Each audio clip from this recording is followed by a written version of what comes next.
Hello बच्चों, कैसे हैं आप। तो आज से हम ना एक वीडियो सीरीज़ शुरू कर रहे हैं क्योंकि एग्ज़ाम बहुत पास आ गए। अभी सितंबर भी मिड हो गया और नवंबर के एंड में या दिसंबर के फर्स्ट वीक में आपके प्री बोर्ड स्टार्ट हो जाते हैं, फिर प्रैक्टिकल्स होते हैं और फरवरी के एंड तक सीबीएसई के पेपर स्टार्ट हो जाते हैं। टाइम कम है तो मैंने सोचा एक सीरीज़ बनाते हैं आपके लिए जिसमें हम हर चैप्टर की जो समरी है वो डिस्कस करें, कुछ डिटेल्स हो सकें वो डिस्कस करें और कम से कम प्रीवियस ईयर क्वेश्चंस हम करें। तो वो आज सीरीज़ हम शुरू करने जा रहे हैं।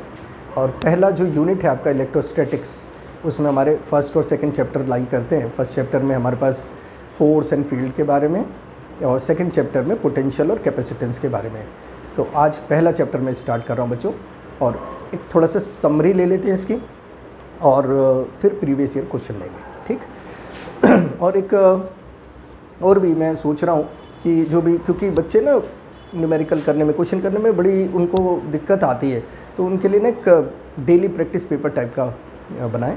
तो उसकी बुकलेट्स बनवाएंगे जो स्टेशनरी पे अवेलेबल होंगी और ऑन ऑर्डर्स अगर आप व्हाट्सएप पे, मैंने नंबर वहाँ इसीलिए लिख दिया है, तो अगर आप मुझे मैसेज करेंगे तो मैं, और एड्रेस देंगे या जैसे भी आपको अवेल करा देंगे, राइट।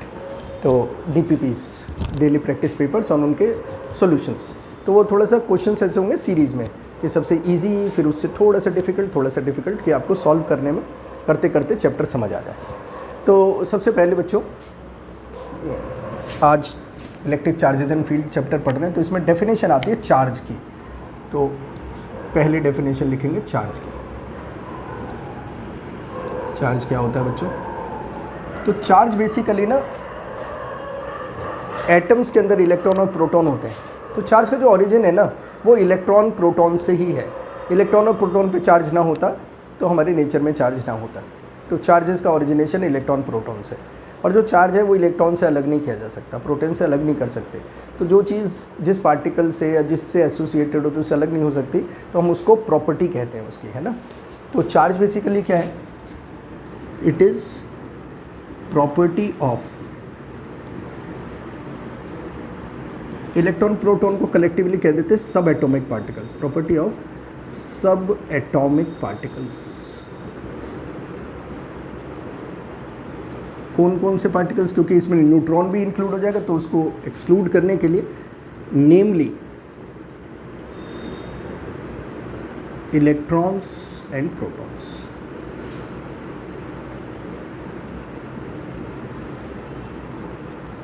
ये हो गया बच्चों।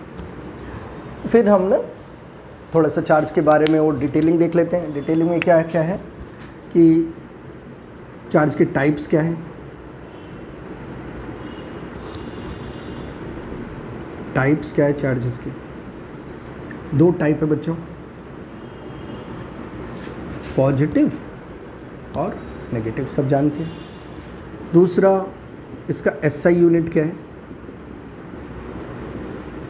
इसका SI यूनिट सबको पता है, कूलम्स है। फिर कैसी क्वांटिटी है ये? तो बच्चों स्केलर क्वांटिटी है। और इसमें ना एक एडिटिव प्रॉपर्टी होती है, यानी चार्ज को सिंपली हम एल्जेब्रिकली ऐड कर सकते हैं। 2 coulomb + 4 coulomb give 6 coulomb, 2 coulomb - 2 coulomb 0 coulomb.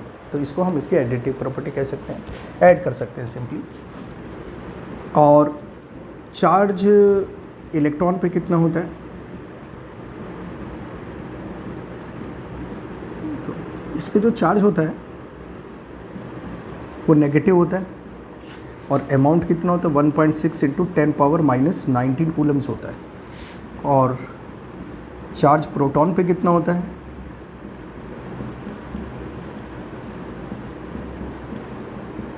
इतना पॉजिटिव होता है बच्चों, ठीक है। तो ये सारी बातें हैं चार्ज के बारे में। और यहाँ पर हम ये देख सकते हैं कि चार्ज जो है इलेक्ट्रॉन या प्रोटॉन पे, वो 10⁻⁻19 है ना। 10⁻⁻19 makes it very very small. That means the charge available in nature is very small. Charge जो नेचर में अवेलेबल है प्रोटॉन पे कितना है? 10⁻⁻19 कूलम्स है। और अगर 1 कूलम चार्ज चाहिए तो वो तो काफ़ी लार्ज हो गया, 10 पावर -19 का फैक्टर को हटाना पड़ेगा। तो 1 coulomb becomes a large unit. 1 coulomb जो चार्ज है वो बहुत सारा चार्ज होता है, तो इसको भी लिख देते हैं 1 coulomb is a large amount of charge.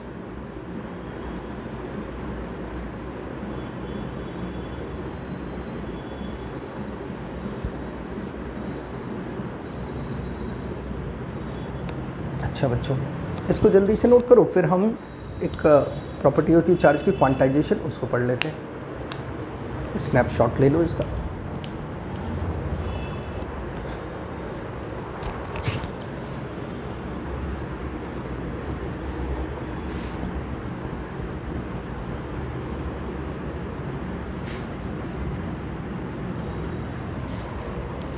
तो फिर आते हैं बच्चों किस पे, दूसरी प्रॉपर्टी पे, दूसरे पॉइंट पे, वो है क्वांटाइजेशन ऑफ चार्ज।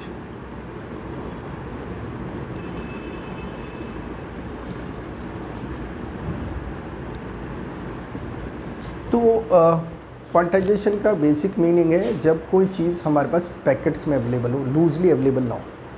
जैसे अगर हम कहीं से हिल स्टेशंस पे घूम रहे हैं and there is a spring, झरना है, कोई पानी पीना है, मुंह लगाया, कितना भी पानी पी लो। लेकिन अगर हम यहाँ पर पानी पीना चाहते हैं, डिपार्टमेंटल स्टोर के सामने से गुजर रहे हैं, दुकान के सामने से गुजर रहे हैं, पानी चाहिए, तो उसे कहेंगे भाई पानी दो, तो वो आपको 1/2 लीटर की बोतल देगा, 1 लीटर की बोतल देगा, 2 लीटर की बोतल देगा। तो आपको जो पानी चाहिए, चाहे आपको 1/2 लीटर की प्यास नहीं, आपको थोड़ा सा पीना, लेकिन वो थोड़ा सा मिलेगा ही नहीं, आपको कम से कम 1/2 लीटर तो लेना ही पड़ेगा। और अगर 1 लीटर, 1/2 लीटर से 1 लीटर के बीच की प्यास है, तो आपको या तो 1 लीटर की बोतल लेनी पड़ेगी या 1/2 लीटर की 2 बोतल लेनी पड़ेंगी। तो इसका मतलब मिनिमम जो आपके पास पानी अवेलेबल है शॉप पे वो 1/2 लीटर है। तो जो भी आपको पानी मिलेगा वो 1/2 लीटर के टर्म्स में मिलेगा। 1/2 लीटर, 1 लीटर, 1.5 लीटर्स, 2 लीटर्स, 2.5। तो 0.25 नहीं मिलेगा, 1.25 नहीं मिलेगा, है ना। तो इसका मतलब जो चीज़ अवेलेबल है वो पैकेट्स में है, इसका मतलब वो क्वांटाइज्ड है। वैसी जो चार्ज है किसी भी बॉडी पे, वो इलेक्ट्रॉन्स की वजह से ही आता है बच्चों। जो हमारा एक एटम है ना, एटम न्यूट्रल होता है। Atom is neutral. Why it is neutral? Because it has equal amount of protons and electrons. तो न्यूक्लियस में जितने प्रोटॉन्स है, से 5 प्रोटॉन्स आर देयर, तो बाहर इलेक्ट्रॉन्स भी 5 ही होंगे। तो ये नेगेटिव चार्ज है और ये पॉजिटिवली चार्ज है, टोटल चार्ज हो गया 0 हो गया। तो अगर इसमें से मैंने 1 इलेक्ट्रॉन निकाल लिया तो पॉजिटिव चार्ज के कंपैरिजन में नेगेटिव चार्ज कम हो गया, तो इस पर 1.6 × 10⁻⁻19 का पॉजिटिव चार्ज आ गया। अगर इसमें से 2 इलेक्ट्रॉन रिमूव कर लिए तो इस पर ट्वाइस ऑफ 1.6 × 10⁻⁻19 का चार्ज आ गया। उसी तरीके से अगर मैं इसमें इलेक्ट्रॉन्स ऐड कर दूं तो इस पर -1.6 × 10⁻⁻19 कूलम का चार्ज आ जाएगा। अगर 1 इलेक्ट्रॉन ऐड करेंगे, 2 ऐड करेंगे तो ट्वाइस ऑफ 1.6 × 10⁻⁻19, 10 ऐड करेंगे तो 10 इंटू, यानी जो भी चार्ज आ रहा है वो 1.6 × 10⁻⁻19 के मिनिमम पैकेट में आ रहा है। जैसे वहाँ 1/2 लीटर की बॉटल थी, यहाँ पर जो चार्ज का पैकेट है, that packet contains a minimum of charge of 1.6 × 10⁻⁻19। तो यही है क्वांटाइजेशन का मतलब। Charge on a body is integral multiple of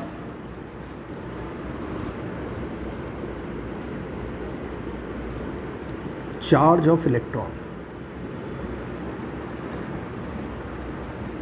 तो ये है बच्चों। तो फॉर्मूला की फॉर्म में इसको लिख देते हैं,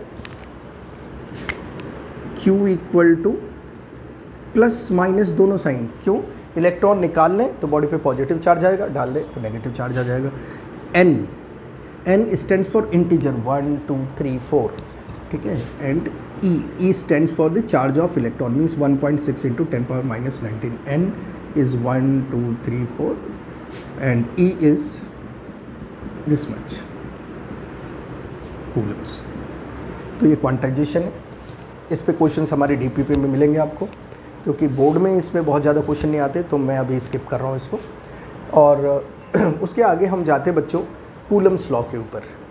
और इसमें ना बीच में एक और टॉपिक आता है कि भाई how a body can be charged. तो body can be charge by means of friction, induction and by contact, that is called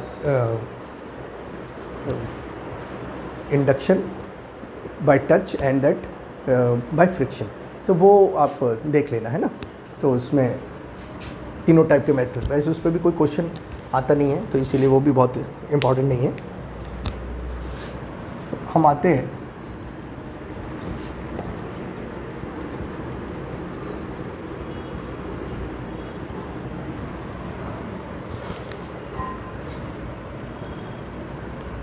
तो बस एक बार मेथड्स लिख देता हूँ यहाँ पर कि मेथड्स ऑफ चार्जिंग, डिटेल्स में नहीं जा रहा हूँ मैं।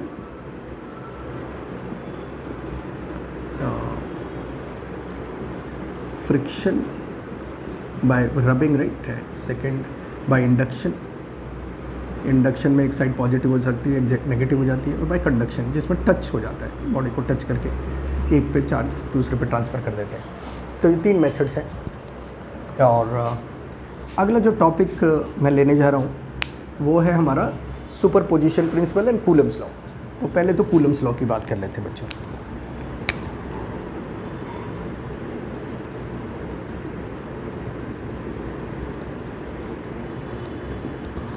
तो ये जो साइंटिस्ट था उसने जैसे ग्रेविटेशनल फोर्स होती है, दो मासेस के बीच की जो फोर्स होती है वो F=G m1m2/r² होती है।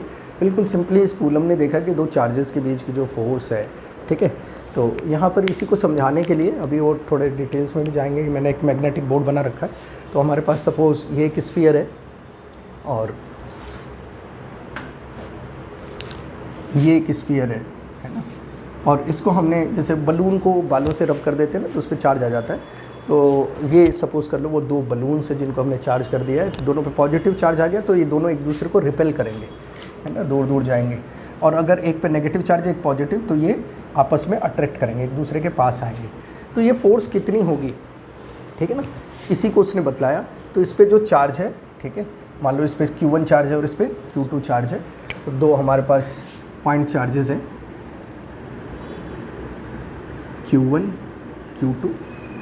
तो जो कूलम है उसने कहा कि दो चार्जेस के बीच में डिस्टेंस अगर r है और चार्जेस का मैग्नीट्यूड Q1 Q2 है तो जो फोर्स होगी वो Q1 और Q2 के प्रोडक्ट के प्रोपोर्शनल होगी। Q1 के प्रोपोर्शनल भी होगी और Q2 के प्रोपोर्शनल होगी। तो उसको फिर हम दोनों को कंबाइन करके भी लिख सकते हैं। और r जो डिस्टेंस है उसके इन्वर्सली प्रोपोर्शनल होगी। तो force Q1 Q2 upon r² के प्रोपोर्शनल होगी। और इसमें कांस्टेंट आ जाता है बच्चों, जो ध्यान रखना है वो कांस्टेंट का ही रखना है। ये फॉर्मूला बच्चों। तो इस कांस्टेंट के बारे में एक छोटी सी बात मैं आपको शेयर करूं। तो एक हमारे पास होता है बच्चों फोर्स ऑफ ग्रेविटेशन, न्यूटन ने जो लॉ दिया था। एक है हमारे पास न्यूटन का law of gravitation, F=G m1m2/r²। और अभी हमने कूलम्स लॉ पढ़ा जिसमें दो चार्जेस के बीच की फोर्स है Q1 Q2/r²। दोनों फार्मूलाज देखने में बिल्कुल सिमिलर है, लेकिन उसमें डिफरेंस क्या है कि ये जो G है इसको हम कहते हैं universal gravitational constant. Most of the people think universal stands for कि ये जो लॉ है ये पूरे यूनिवर्स में एप्लीकेबल है। ऐसा नहीं है। यूनिवर्सल का यहाँ पे मतलब ये है कि अगर मासेस के बीच में कोई भी मीडियम हम रख दें तो फोर्स चेंज नहीं होती, यानी जी की वैल्यू चेंज नहीं होती, 6.67 × 10⁻⁻11 रहती है। लेकिन ये जो k है यहाँ पर कूलम्स लॉ में, ये मीडियम डिपेंडेंट है। इस k की value medium to medium depend करती है। तो बहुत ध्यान से रखना इस पॉइंट को समझ के कि ग्रेविटेशन में g होता है फिक्स 6.67, ये मीडियम से इंडिपेंडेंट है, इंटू 10⁻11। और ये जो k है ये क्या है, मीडियम डिपेंडेंट है बच्चों। बस इतनी बात ध्यान रखनी है। ओके, तो वापस आ जाते हैं हम जो पढ़ रहे थे उस पर।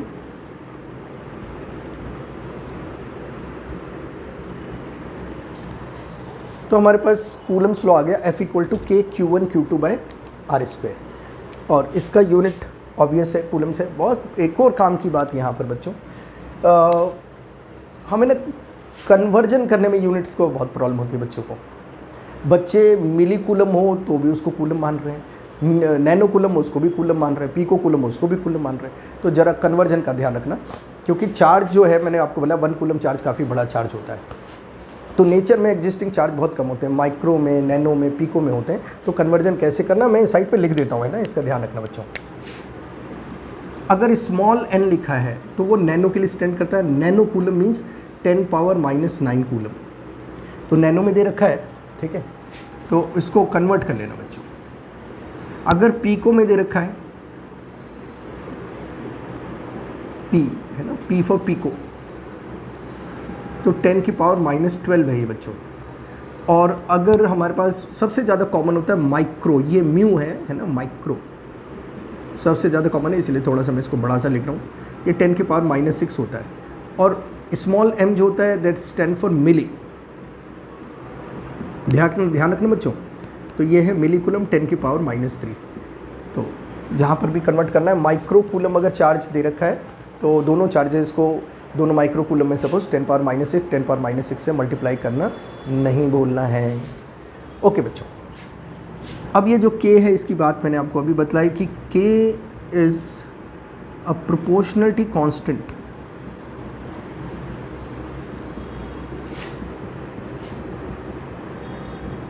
which depends on medium।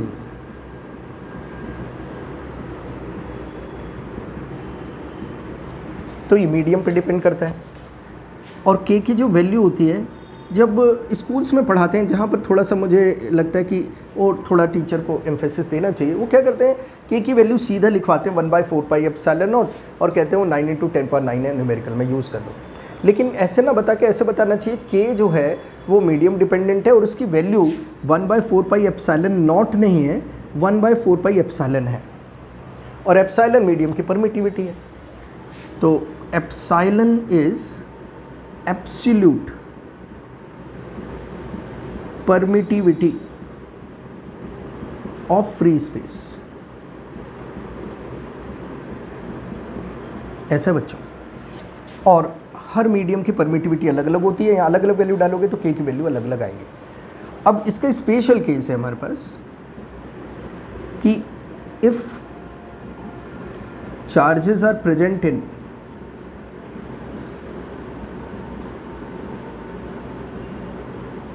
Free space, ध्यान रखना इस वर्ड का, फ्री स्पेस। फ्री स्पेस में दो चीज़ें आ जाती हैं, एयर भी आ जाती है और वैक्यूम भी आ जाती है। तो एयर और वैक्यूम दोनों में लिख दे, और लगाया बीच में, यानी कुछ भी हो सकता है। तो if charges are present in free space, air या वैक्यूम, तो इसके लिए जो k की वैल्यू है, k फॉर फ्री स्पेस,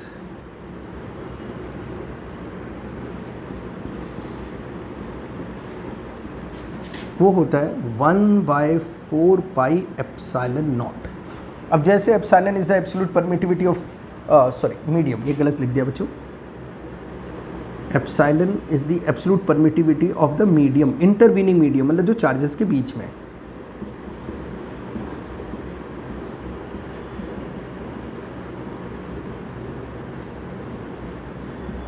और एप्सिलॉन नॉट क्या हो जाएगा, is the absolute permittivity of free space.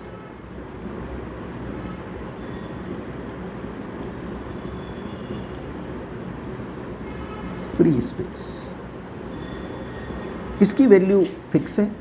कितनी वैल्यू है बच्चों, 8.85 × 10⁻⁻12। और अगर एप्सिलॉन नॉट की मैं वैल्यू यहाँ डाल दूँ, 4π भी फिक्स है, तो जो k की वैल्यू आएगी हमारी, k फॉर फ्री स्पेस जो आएगा वो आएगा 9 × 10⁻⁹। यूनिट क्या आएगा, न्यूटन मीटर स्क्वायर पर कूलम स्क्वायर। क्यों आएगा, यही आपने थोड़ा सोचना है, कुछ काम आपके लिए भी है। और फिर इसका यूनिट, क्योंकि k और ये आपस में रेसिप्रोकल है, तो इसके यूनिट को बस उल्टा कर दो तो इसका यूनिट आ जाएगा। यहाँ पे लिखेंगे कूलम स्क्वायर पर मीटर स्क्वायर पर न्यूटन। तो बच्चों ये आ गया। इसका भी एक स्क्रीनशॉट लेके रख लो, नोट करके रख लो, काम की बात है।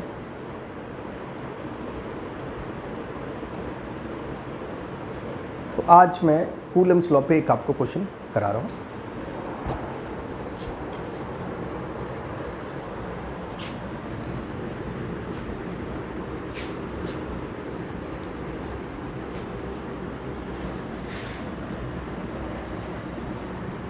और इसका ना बहुत सारे बच्चे एनसीईआरटी में देखते हैं कि भाई इसका वेक्टर फॉर्म दे रखा है और फिर कहते हैं वेक्टर फॉर्म नहीं समझ आ रहा, तो चलो उसका वेक्टर फॉर्म भी आज समझ लेते हैं क्या होता है। ठीक है, कूलम्स लॉ का वेक्टर फॉर्म। तो वेक्टर फॉर्म मैं यहाँ समझा देता हूँ आपको। तो अपने मैग्नेटिक बोर्ड पे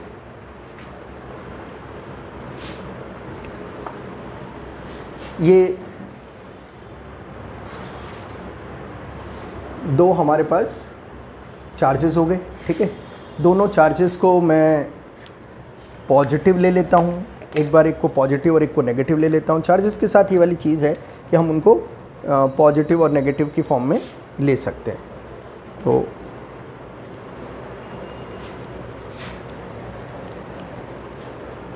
अभी तो मैं दोनों को पॉजिटिव ले लेता हूँ।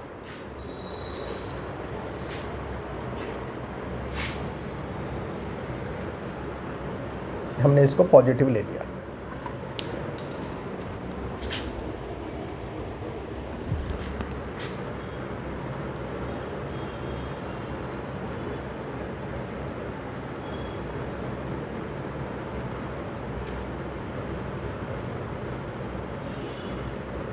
ये हो गया बच्चों पॉजिटिव चार्ज, राइट। और एक इसको भी पॉजिटिव ले लेता हूँ, दूसरे को भी पॉजिटिव ले लेता हूँ, फिर एक बार नेगेटिव ले लेंगे, तो उससे हमें ना ये समझने में आसानी होगी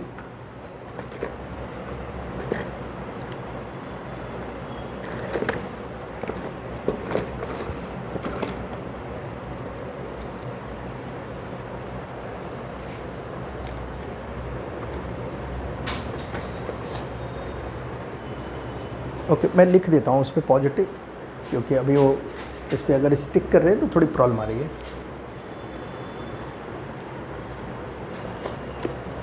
तो सपोज़ कर लो ये भी चार्ज हमारा पॉजिटिव है और ये चार्ज भी हमारा पॉजिटिव है, तो ये दोनों एक दूसरे को रिपेल करेंगे। अब ये रिपेल करेंगे तो हम इसको ना चार्ज 1 कह देते हैं और इसको चार्ज हम 2 कह देते हैं। तो बच्चों क्योंकि दोनों ही पॉजिटिव है तो दोनों एक दूसरे को क्या करेंगे, रिपेल करेंगे बच्चों।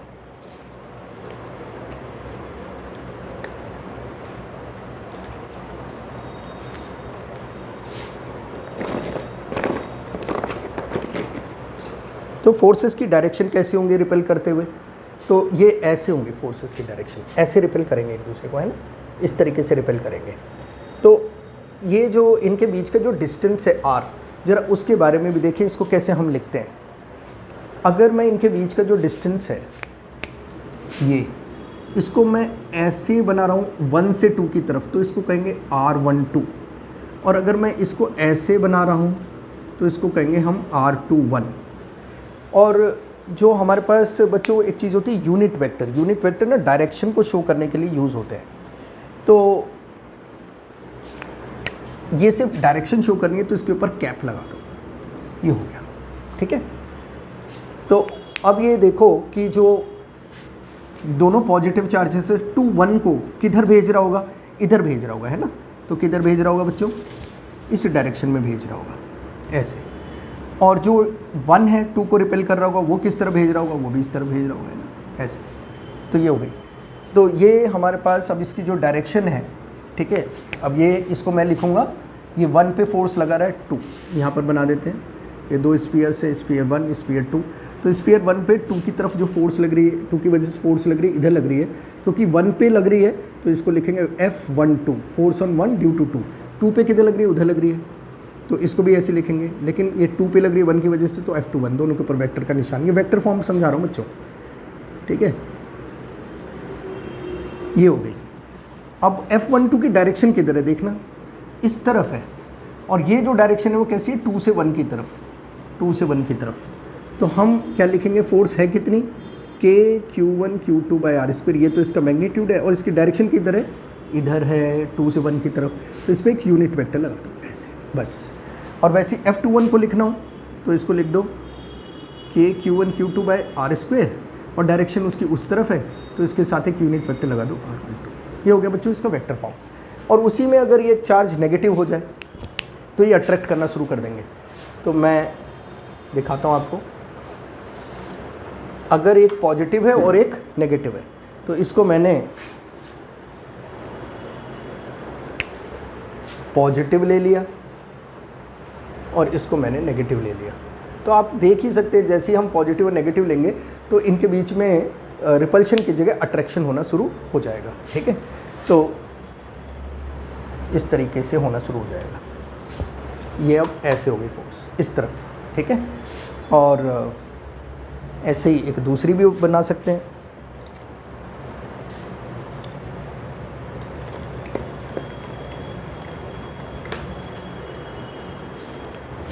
ये ऐसे ही बना लो इसी बड़े वाले से, तो विजिबिलिटी भी अच्छी है इसकी। तो ये ऐसे फोर्स हो गए, इधर अट्रैक्ट कर रहे हैं अब एक दूसरे को। ठीक है, तो अभी आप डायरेक्शंस देख सकते हो कि उल्टी डायरेक्शन हो चुकी है। ये जो F इस पे 1 पे जो फोर्स लग रही है वो इस तरफ लग रही है, और इस तरफ डायरेक्शन कौन सी है 1 2, यानी 1 2 के साथ यहाँ क्या आ जाएगा 1 2 आ जाएगा। अगर ये नेगेटिव है तो यहाँ पर ये दोनों पॉजिटिव है बच्चों, या दोनों नेगेटिव भी हो सकते हैं। दोनों नेगेटिव होंगे तब भी ऐसे ही होगा, सेम ही होगा ये। लेकिन अगर एक पॉजिटिव हो गया और एक कैसा हो गया नेगेटिव, तो फोर्स की डायरेक्शन चेंज हो गई। तो F12 जो है वो 1 से 2 की तरफ ही है, K Q1 Q2 by R square unit vector R12। और इस पे जो फोर्स आ जाएगी वो आ जाएगी F equal to K Q1 Q2 by R square R21। तो ये देख लो बच्चों, ये है वेक्टर फॉर्म जिसमें बच्चे बड़े परेशान होते हैं। थोड़ा सा अब एक न्यूमेरिकल कर लेते हैं कूलम्स लॉ पे।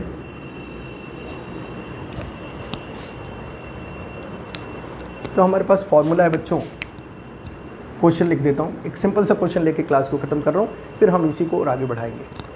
तो आज हमने फॉर्मूला पढ़ा है F equal to K Q1 Q2 by R square. आज बस इसी पे एक क्वेश्चन, और फिर इसी सीरीज़ में मैं जो प्रीवियस ईयर क्वेश्चन है उनको भी लूँगा। तो फाइंड फोर्स, ये क्वेश्चन है हमारा, और कौन सी फोर्स है electrostatic force. Finds electrostatic force between two charges of 2 microcoulomb and 6 microcoulomb placed at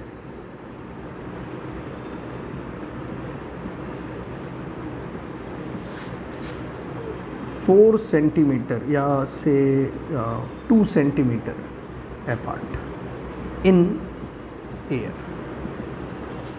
ये हमें निकालना है, बहुत आसान से, बस सिर्फ फार्मूले को यूज़ करना जाए इसलिए करा रहा हूँ। ये इतना आसान क्वेश्चन बोर्ड में नहीं आता, उस सुपर पोजीशन पे बेस्ड क्वेश्चन आएगा। नेक्स्ट क्लास में हम सुपर पोजीशन भी समझेंगे। ठीक है, और वहाँ पर मैग्नेटिक बोर्ड का और अच्छा यूज़ होगा, आपको अच्छा समझ आएगा। तो यहाँ पर 2 चार्जेस हैं सिंपली, एक 2 और एक 6, 2 माइक्रोकूलम 6 माइक्रोकूलम, और दोनों ही पॉजिटिव चार्जेस ले लेते हैं। Find the electrostatic force between 2 positive charges, ऐसा कर लेते हैं। ठीक है, और इनके बीच का जो डिस्टेंस दे रखा है, सॉल्यूशन है हमारा, वो है 2 सेंटीमीटर। तो कैलकुलेशन का जो पार्ट है वो करते हैं। वैल्यू डालिए बच्चों,